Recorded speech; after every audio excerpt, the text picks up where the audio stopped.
Hola, buenas tardes a todos y bienvenidos al segundo vídeo de la asignatura de Historia del Arte de este curso 2020-2021. Bueno, como punto inicial vamos a acudir al blog de la asignatura. Si habéis visto el vídeo anterior ya lo conoceréis, Kiko con K _medio sociales.blogspot.com. Vamos hacia él. Como os dije el otro día, hay entradas de distintas materias, así que tal vez sea conveniente seleccionar en etiquetas pues la asignatura, en este caso segundo BAC Art, la asignatura de segundo bachillerato Arte. Y vais a la entrada más reciente, que en este caso es esto, bienvenidos a Historia del Arte, curso 2020-2021. Y vamos a echarle un vistazo de nuevo al temario, ¿de acuerdo? Vamos a ver cómo vamos a empezar la materia. Si os fijáis, el primer tema que vamos a estudiar es arte griego, y dentro de arte griego vamos a hablar de los órdenes arquitectónicos griegos y del templo griego. Bueno, todos los años este tema supone un poco una cierta dificultad para el alumnado porque hay una terminología que al principio pues cuesta hacerse con ella. La terminología referida a la arquitectura griega. Pero sin embargo, no hay que preocuparse porque como es una terminología que vamos a usar durante todo el curso, finalmente se adquiere sin dificultad. Lo que pasa es que, bueno, al principio hay que hacer un poco de esfuerzo. ¿Qué es esto de los órdenes arquitectónicos? Bueno, si buscamos en internet, orden arquitectónico. Y entramos, por ejemplo, aquí en el enlace de Wikipedia, órdenes clásicos. Pues veremos, como dice aquí, que los órdenes clásicos son estilos arquitectónicos propios de la arquitectura griega y de la arquitectura romana o arquitectura clásica, que tenían la finalidad de obtener edificios de proporciones armoniosas en todas sus partes. Como dice aquí, el orden arquitectónico surge de la necesidad de fijar una relación entre cada una de las partes del edificio, siguiendo un determinado patrón estético que reproduzca el ideal de belleza. Normalmente, el elemento predominante del orden suele ser la columna y a raíz de la columna pues se diseñan las distintas partes del edificio. Bueno, ¿cómo son los órdenes arquitectónicos del arte griego?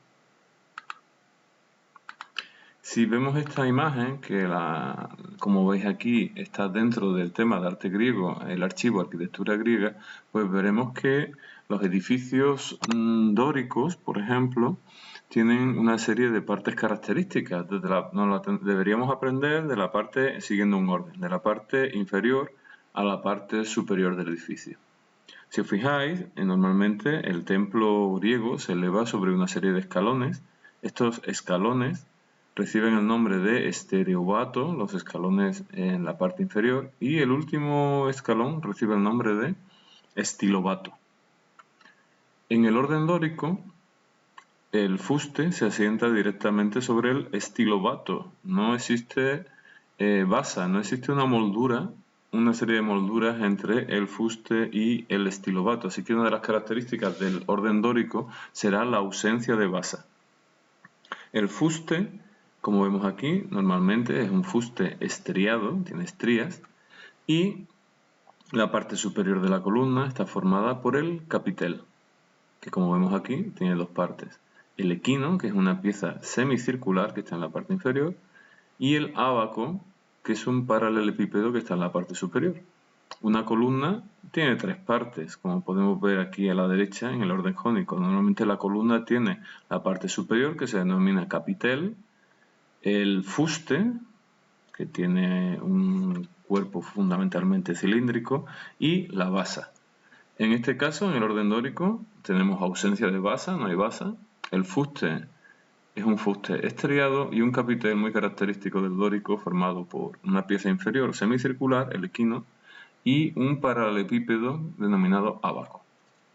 Bueno, la columna es el elemento característico del orden, pero después tenemos el entablamento, la parte superior o la cubierta, que como vamos a ver ahora es muy característica también del dórico. El entablamento dórico se divide en tres partes. La parte inferior se denomina arquitrabe o epistilo. Arquitrabe o epistilo. Y si nos fijamos en el orden dórico, es lisa. no tiene decoración. La parte intermedia del entablamento se denomina friso. En este caso vemos aquí el friso, y el friso dórico es característico porque tiene unos elementos verticales que se denominan triglifos y unos espacios rectangulares entre ellos que se denominan metopas. Se cree que los triglifos son una herencia decorativa de cuando los templos estaban construidos en madera y eran las maderas perpendiculares que sobresalían un poco del templo. No conservamos esos templos en madera, lo que conservamos son los templos en piedra.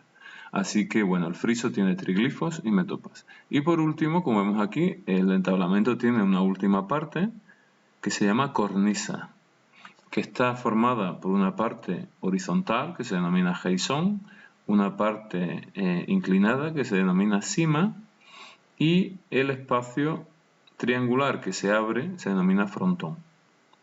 Así que si recapitulamos las partes de un templo de orden dórico de la parte inferior a la superior, sería estereobato, estilobato, fuste, un capitel formado por un equino y un ábaco, y después vendría el entablamento, formado por tres partes, un arquitrabe o epistilo liso, un friso decorado con triglifos y metopas, y por último una cornisa formada por un geisón, una cima y un triángulo denominado frontón.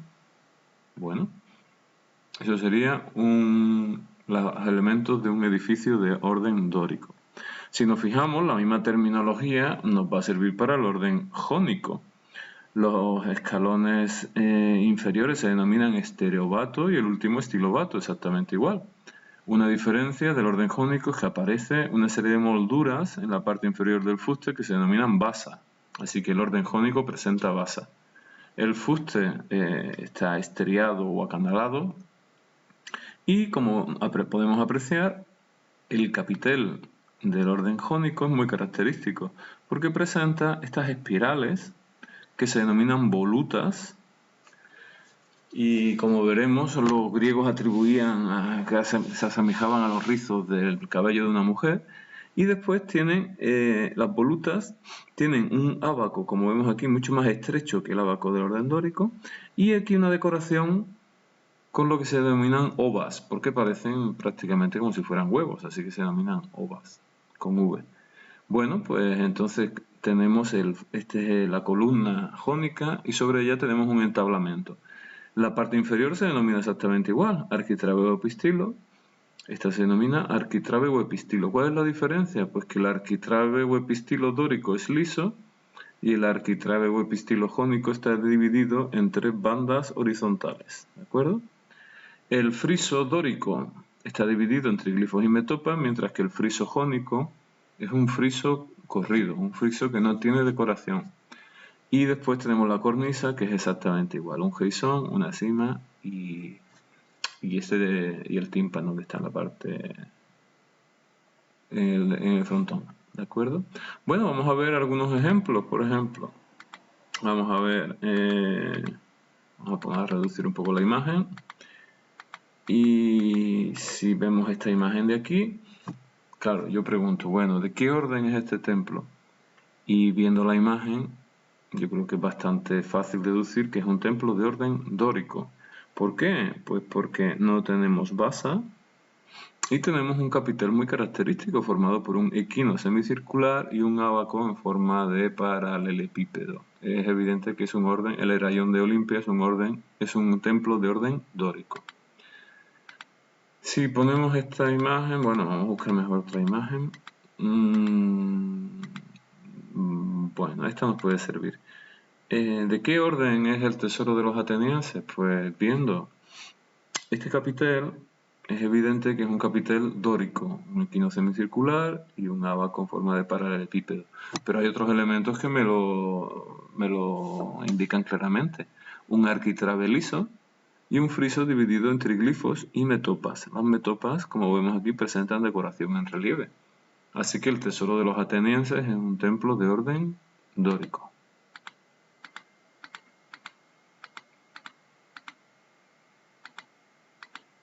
Vale, y este templo de aquí, por ejemplo, ¿a qué orden pertenece? Pues es evidente que el templo de Atenea Nike de Calícrates es un templo de orden jónico. ¿Por qué? Pues porque presenta basa. El capitel es un capitel muy característico donde aparecen estas volutas o estas espirales. El arquitrabe está dividido en 3 bandas, otro elemento característico del orden jónico. Y el friso es un friso liso, en este caso tiene decoración en relieve, pero es un friso liso. Así que estaríamos ante un templo de orden jónico. ¿De acuerdo? Bueno, en principio no es difícil, simplemente hay que memorizar un poco los nombres y poco más.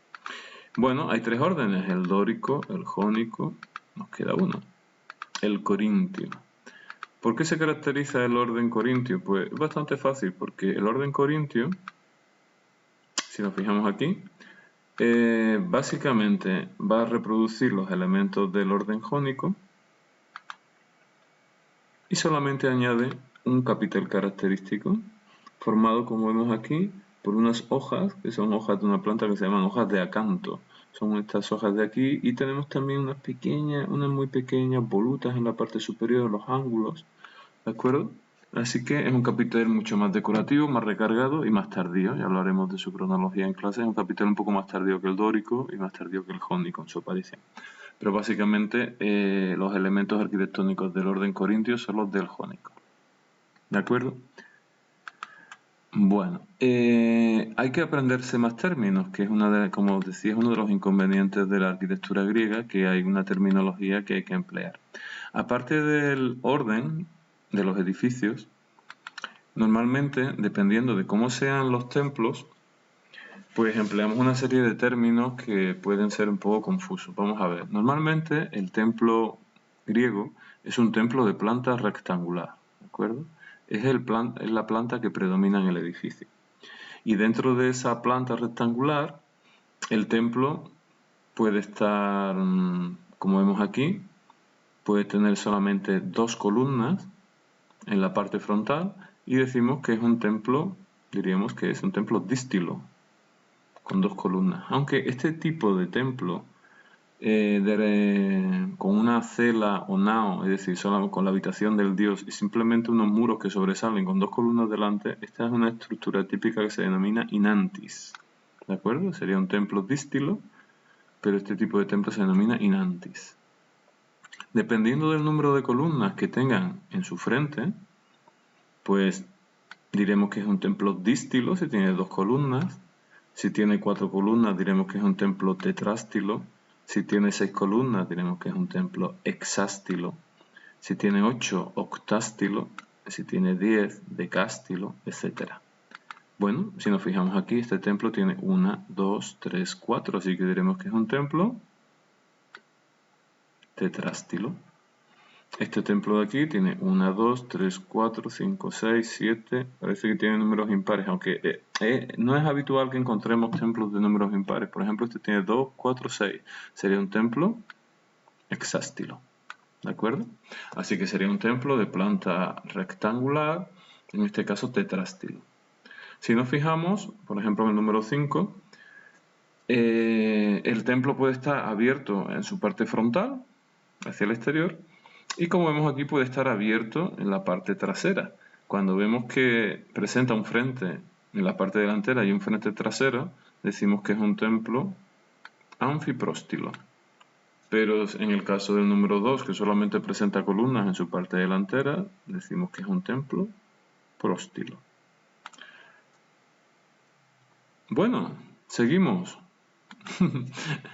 Más denominaciones. Cuando las columnas rodean el templo, como estamos viendo en el caso del número 5, decimos que es un templo períptero. Períptero. Está rodeado de columnas. Cuando esas columnas que rodean al templo son dobles, son 2 filas de columnas, decimos que es un templo díptero. Un templo díptero. Y después, aunque es menos habitual, también tenemos algunos templos de planta circular, que se denominan, como vemos aquí, tolos o zolos. La TH se pronuncia como Z también. Tolos o zolos. Bueno, esto puede parecer muy confuso, pero si vamos a un ejemplo, veremos que no es tan confuso, sino que es relativamente fácil. Es decir, por ejemplo, aquí estamos viendo la planta del Heraión de Olimpia. Y es un templo, si nos fijamos, 2, 4, 6, es un templo de planta rectangular. Es un templo hexástilo, porque presenta 6 columnas en su frente. Es un templo períptero, porque está rodeado de columnas. Y es un templo anfipróstilo, porque está abierto a ambos lados, delante, la parte delantera y la parte trasera. De orden dórico. Repito, sería un templo de planta rectangular, hexástilo, períptero, anfipróstilo.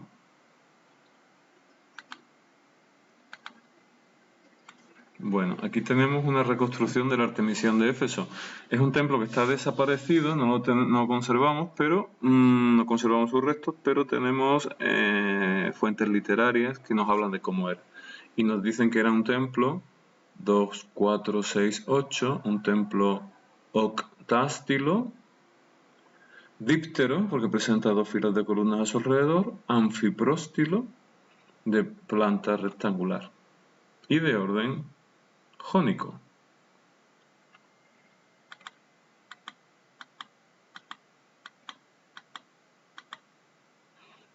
El tesoro de los atenienses, del que hablábamos antes, es un característico templo inantis, un templo díptero de orden dórico. Bueno, vamos a ver este de aquí. Parece ser que en el dibujo se han comido una columna, creo que sería un templo de planta rectangular, hexástilo, períptero y anfipróstilo. Una cosa de la que no hemos hablado es que el templo normalmente tiene 3 partes. La planta del templo suele ser tripartita o dividida en 3 partes. La parte frontal se denomina pronaos, la parte delantera, se denomina pronaos, la parte central se denomina naos o cella, escrito con elle, que suele ser la casa del dios, donde estaba la figura de la divinidad, y la parte posterior se denomina opistodomos. Así que pronaos, cela y opistodomos. Normalmente el tesoro del dios estaba en el opistodomos. Bueno, vamos a ver este templo de aquí. Sería, por ejemplo, un templo de planta rectangular, evidentemente. 2, 4, 6. Hexástilo, períptero, anfipróstilo. De planta tripartita dividida en pronaos, naos y opistodomos. Bueno, espero que el vídeo sea útil y os pondré algunas actividades en la Moodle para que vayáis soltando con el uso de la terminología propia de la unidad. Así que nada, un saludo y seguimos preparando la asignatura en clase. Hasta luego.